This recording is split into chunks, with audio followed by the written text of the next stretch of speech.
Imagine having a personal assistant who has literally read nearly every book ever published, Right. and they speak every language on Earth.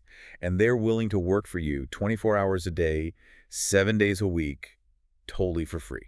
It sounds pretty incredible, It honestly. does. But, there is a catch. This assistant has severe amnesia and absolute zero common sense. Oh, yeah, none at all. You sit them down at a desk, and they just stare at you with this blank expression, waiting for you to tell them exactly what to do, down to the very smallest detail. And that's not a thought experiment, right? That is exactly what it is like to sit down in front of an artificial intelligence tool today. Exactly. Welcome to today's deep dive, everyone. We are so glad you were joining us. Yeah, thanks for being here. Because that reality check is, it's jarring for people. We've been expecting these autonomous, hyper-intelligent computers we've seen in movies for the last 40 years. Right, the sci-fi robots. Yeah, the sci-fi robots that just know what you want before you even ask. Yeah. But instead, you boot it up, and you are greeted by a blank white screen and a blinking cursor, Just waiting. just waiting for you to lead the dance. Mm-hmm. And I will be the first to admit I have stumbled through that dance so many times. Oh, me too. I mean, everyone does it first. Just the other day, I tried to use an AI to help me outline some research. I typed in what I thought was, a completely reasonable request, hit enter, and the machine spat out a 40-page wall of dense, unreadable text. Let me guess, your eyes just completely glazed over. Glazed over immediately. I thought, well, this is useless, and I just closed the window. It was incredibly frustrating. Yeah, that's the classic first-time experience. But it turns out the problem wasn't the machine. The problem was me. I didn't know how to talk to it. Because the transition from using traditional software to conversational AI, it requires a completely different skill set. Which brings us to our focus for today. We're diving into a wildly practical guide called The Chris B. Guide to Mastering AI Conversations. It's such a great resource. It really is. And it's actually a foundational piece of the AI for 55 Plus initiative, which is powered by Pro Computer. Right, and their whole mission is so important right now. Yeah, their mission is to strip away the intimidation factor of new technology. They want you to stop thinking of AI as a sci-fi robot and start treating it as that eager, slightly amnesiac digital assistant we just talked about. And to get that assistant to actually work for you, you have to master one specific concept. The prompt. Exactly, the prompt, which is really simply the instruction you type into the text box. It is the steering wheel for the entire system. And what's fascinating about this CRISPR method, which we will unpack letter by letter, is that getting a computer to do exactly what you want no longer requires a degree in computer science. No. You don't need to learn Python or C++ or any of that. The new programming language is just plain, clearly articulated English. It's all about how you ask. So let's ground this before we even get into the acronym. The guide uses an analogy for prompting that instantly clicked for me. The restaurant one, right? Yeah, the diner analogy. So imagine you walk into your local diner, you slide into a booth, the waiter comes over with a notepad, and you just look up and say, "I want food." I mean, the waiter is going to stand there completely paralyzed. Right. Because food is not an actionable request. Exactly my thought.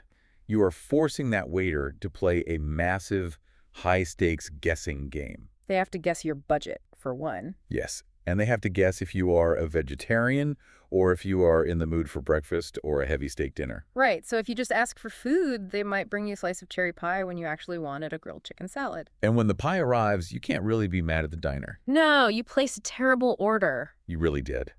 But let's look at the mechanics of why that vagueness is exponentially worse when you are dealing with artificial intelligence. Well, when you talk to a human waiter, even if your order is super vague, that human has the benefit of intuition and environmental context. They can look at the clock. If it is 8 in the morning, they eliminate the steak and assume you want eggs. Or they can read your body language. Exactly. They can see if you are wearing a business suit and look like you're in a rush, or if you are in sweatpants looking to linger over coffee. So the human waiter fills in the blanks without you having to spell them out. But the AI has zero environmental context. It doesn't know what time it is, it cannot read your mood, and it has no idea who is sitting on the other side of the keyboard.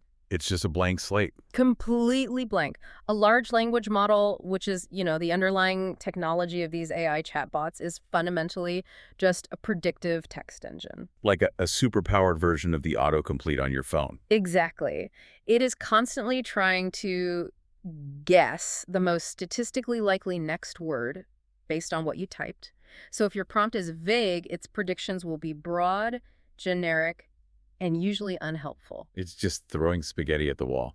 Pretty much. Yeah. But giving it an exact, detailed order saying, I don't know, I would like a bowl of chicken soup, extra hot, with crackers on the side, that eliminates the statistical guesswork. You are taking the power back. You aren't just pulling a slot machine lever and hoping the AI spits out a good answer. Right. You are designing the output. So how do we place this foolproof order? This is where we dive into step 1 of the CRISP framework. The C and the R. Yes, the first 2 letters, C and R. They stand for context and role. The guide refers to this step as giving the AI a briefing. Like setting the scene before the actual task begins. Exactly. The idea is that before you ask for anything, you establish the foundation. You give the AI background information that's your context. And then you tell exactly who it is supposed to be acting as. That's the role. The source gives a very clear visual to aim for here. Picture yourself relaxing in a comfortable chair, maybe holding a tablet with a cup of coffee next to you. You are completely at ease. It shouldn't be stressful. No, setting up this briefing shouldn't feel like a stressful coding exercise. It should feel like you are just chatting with a new hire over coffee. So what's the example prompt they use for this? The example they provide is, act as a friendly travel agent. I am a senior, planning a relaxing trip to Italy for my birthday. See, that is a remarkably dense piece of communication, even though it feels super conversational. I have to admit, though, when I first read that, I felt a little resistance. Really? How come? Well, I understand giving the context. Telling it I'm a senior, planning a relaxing birthday trip makes sense. But explicitly typing out, act as a friendly travel agent, felt unnecessary. Ah, I see. Like, why do I need to assign a persona to a piece of software? Why can't I just say, plan a trip to Italy? It is a really common hurdle. We are not used to managing software like it is a person taking on a job title. Right, it feels like playing make-believe with a calculator. It does. But if we pull back the curtain on how a large language model actually processes information, assigning a role becomes the most powerful tool in your arsenal. Okay, break that down for me. Think of the AI's underlying database as an unimaginably massive library. It contains almost all of recorded human knowledge. Which sounds great until you realize how chaotic that is. It is pure chaos. Medical textbooks, financial reports, historical archives, opinion blogs, and restaurant menus are all jumbled together in this digital space. Oh, okay. So when you tell the AI to just plan a trip to Italy, the AI is standing in the center of that massive library, pulling vocabulary and concepts from every single section. So it might pull historical data about the Roman Empire. Yeah, and economic statistics about the euro. And agricultural data about olive oil. Exactly. It tries to synthesize all of it, which is why you end up with a 40-page wall of text. It's trying to be everything at once. Oh, that makes so much sense. So when you type the words, act as a friendly travel agent. You are acting as the head librarian. You are instructing the AI to walk out of the economic section, ignore the dense historical archives, and exclusively pull its vocabulary, knowledge, and tone of voice from the hospitality and tourism section. So you are applying a massive mathematical filter to its predictive engine. You got it. Yeah. You are telling it which specific set of its infinite skills to prioritize. That reframes it entirely for me. I am not playing a game with the machine. I am building a fence around the information I actually want. A very effective fence. Okay, so we've had our coffee. We have given our briefing. The AI knows its role, a travel agent, and it knows the context, a senior birthday trip. We are ready for step 2 of the framework. The I and the S? Yes, this covers the I and the S in CRISP, instructions and specifications. The guide simplifies this by calling it your do and do not list. Basically establishing the guardrails. Right. You have set the scene, but now the AI needs to know the exact boundaries of the task. You tell it what it needs to accomplish, how to physically format the answer on your screen, and crucially, what it should avoid doing at all costs. I love the visual the guide suggests for this. Oh yeah, picturing a basic notepad next to a phrase like use bullet points, you draw a big green check mark. Yeah. That is a do. And next to a phrase like use complex jargon, you draw a big red X. That is a do not. So building on our travel example, the prompt looks like this. Do give me a 5-day travel itinerary in simple bullet points. Do not include any strenuous hiking activities. The inclusion of what not to do is where most users see their first major breakthrough. It reminds me of leaving instructions for a house sitter. Oh, that's a good comparison. Yeah, you don't just hand someone the keys and vaguely wave at the living room saying, keep an eye on the place. That is an absolute invitation for disaster. Total disaster. You leave a very clear, highly specific list on the kitchen counter. You write, do water the indoor ferns on Tuesday. Do not let the dog out the front door without a leash. DO double lock the back gate. See, the house sitter analogy highlights a fundamental shift in how we control technology today. How so? Well, for decades, the barrier to entry for controlling a computer was learning its language. If you wanted custom software, you had to learn how to code. But this do and do not list flips that dynamic completely. You are programming the machine's behavior using plain English. But let's look at the mechanics of the do not command for a second. Why is telling it what I don't want just as important as telling it what I do want? In the world of AI prompting, this is called negative prompting, and it goes back to those statistical predictions we discussed earlier. i.e. autocomplete on steroids. Right. The AI is constantly looking for associations. If the AI's database strongly associates trips to Italy with walking tours, climbing the Spanish Steps, and hiking the Amalfi Coast, it is mathematically inclined to include those activities in your itinerary. Because statistically, those words go together. Exactly. So by explicitly stating, do not include any strenuous hiking, you are actively pruning those specific branches off the AI's decision tree. You are suppressing the statistical likelihood of those words even appearing in your answer. You're cutting off that path entirely. So I am forcing it to find alternative routes. I am telling it, I know you want to suggest a hike, but you are forbidden, so find me a cooking class instead. And specifying the format, saying simple bullet points, solves your earlier problem too. Right, the wall of text. Yeah, it physically prevents the machine from generating that unreadable wall. You are dictating the layout before the AI even begins to generate the first word. Okay, let's follow this through. We did step 1, the context and role. We did step 2, the instructions and specifications. The prompt is crisp. We hit enter.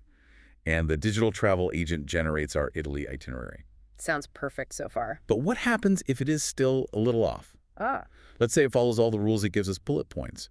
There is no hiking, but it schedules 4 different museum visits on a single Tuesday. Just reading that sounds exhausting. Right. So do we just assume the technology failed, scrap the whole thing, and go back to a standard internet search? That instinct is incredibly common. And honestly, it is the biggest obstacle to mastering AI. People just give up. People give up at the first sign of friction. But that brings us to the final piece of the CRISPR method, step 3, which covers the P and the E. Which is provide an example, right? Or, as the guide frames it, the feedback loop. Okay, the guide says that when you read the AI's answer, if it is perfect, you are done. Go enjoy Italy. Have a great trip. But if it misses the mark, you don't start over, you give the machine direct feedback, and you provide a concrete example of what you actually want. The example prompt they give for this step is just brilliant in its simplicity. It really is. It's just, that is a bit too long. Try again, but make it look like this example. And then you literally paste in a short snippet of the pacing or style you prefer.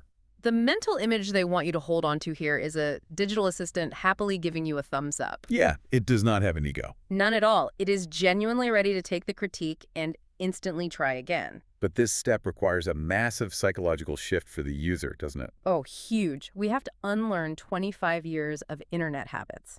Think about how we have all been conditioned to use search engines.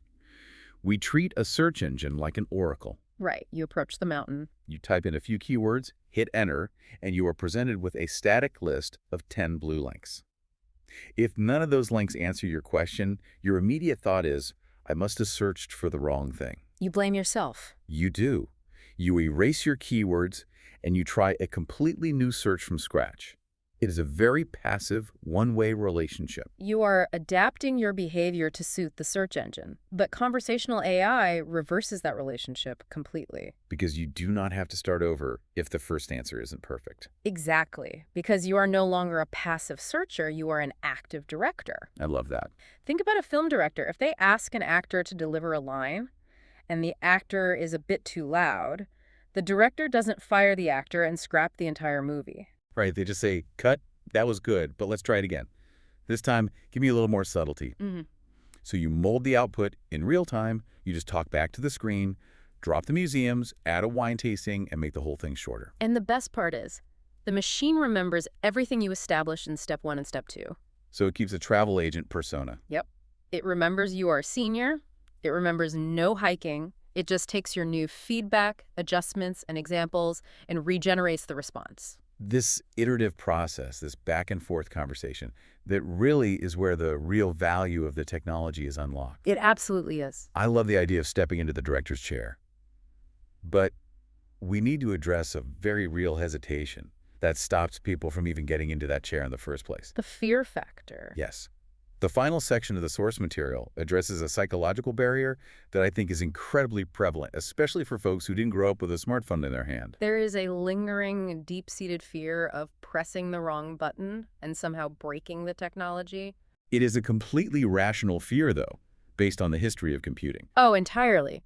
Many people learned to use computers in an era where making a mistake could actually be disastrous. Right. Typing the wrong command could delete an entire hard drive. Or cause the whole system to crash completely. We all remember the blue screen of death. It was terrifying. It really was. But the guide addresses this head-on. It states explicitly and in bold letters that you cannot break AI tools by using them or making mistakes. This really seems to be the beating heart of the AI for 55 Plus initiative. They are trying to give people permission to just play with the tool without anxiety. And technologically speaking, it's true, right? Yes, the architecture of modern AI makes it fundamentally impossible for a user to break the system with a prompt. Because we aren't actually messing with the hard drive. Right, you are interacting with a web interface. The actual processing is happening on massive servers miles and miles away. You cannot crash a large language model by giving it a vague briefing. You cannot delete the internet by forgetting your do not list. Exactly. The worst possible outcome of a bad prompt is simply a bad answer. And as we just discussed, a bad answer is easily fixed with the feedback loop. You just tell it to try again. And remember, the AI does not have feelings. Yes. If you are blunt, if you take, no, you completely misunderstood me, do it over, you are not being rude. You are just being an effective director. So every single typo, every vague instruction, and every frustrating answer is just a low-stakes practice run. Prompting is a skill. And like any skill, the only way to improve is through repetition. The guide's final piece of advice is a direct call to action. Pick an AI tool today, practice giving it a briefing and a do and do not list, and watch your digital assistant improve. It's all about just jumping in. So let's distill this down into your actionable takeaways. If you want to start feeling overwhelmed by AI and start treating it like the incredible tool it is, remember to keep your requests crispy. Step 1. Step 1. Start with a clear briefing. Give the AI its context and assign its role. Tell it to put on a specific hat, whether you need a travel agent, a personal chef, or a tech support specialist. You are filtering the massive library of information down to just the aisle you need. Establish the foundation. Step 2. Set your boundaries with instructions and specifications. Build a clear do and do not list in plain English. Treat the machine like a well-intentioned but literal-minded house sitter. Tell it exactly what format you want and explicitly ban the things you want to avoid. Prune the decision tree before it grows. And step 3. Embrace the feedback loop. Review the answer, provide an example of what you prefer, and do not be afraid to hit the redo button. You are the director on set. Keep calling cut until the scene is exactly the way you want it. It is a wonderfully elegant framework that completely demystifies the technology. It really shifts the user from feeling intimidated to feeling empowered. But, looking at the CRISPR framework from a broader perspective leaves me with a rather unexpected observation about human behavior. Ugh. Where does your mind go with this? Well, we have spent this entire deep dive analyzing the mechanics of communicating with a machine, right? Yeah. We have established that to get the absolute best results from an AI, we must be painstakingly intentional. Right. We have to clearly explain our context so the machine understands our background. We have to assign a specific role so the parameters of the conversation are understood. We have to explicitly state our desires. Exactly, and firmly establish our boundaries by outlining exactly what we do not want. We have to leave absolutely nothing to assumption. We leave nothing to assumption. And we do all of this patiently, offering constructive feedback and concrete examples when the machine misunderstands us, rather than just walking away in frustration. Okay, I see where you're going with this. So here's a thought for you to carry with you after you finish listening today. If interacting with a digital assistant requires us to be this perfectly clear, this intentional about our context, and this communicative about our boundaries to achieve a successful outcome, what might practicing the crispy method teach us about how we communicate with the actual real-world humans in our daily lives? Wow. How many of our human conflicts stem from the fact that we just ask for food and expect the other person to magically know we wanted chicken soup? That is a phenomenal question to sit with. We expect humans to read our minds, and we get frustrated when they can't. Right. Maybe our personal relationships could use a little more context, a clearer briefing, and a lot more patience in the feedback loop. I think we could all benefit from that. Thank you so much for joining us on this deep dive. Go pick an AI tool, pull up a comfortable chair, and step into the director's seat today. We will see you next time.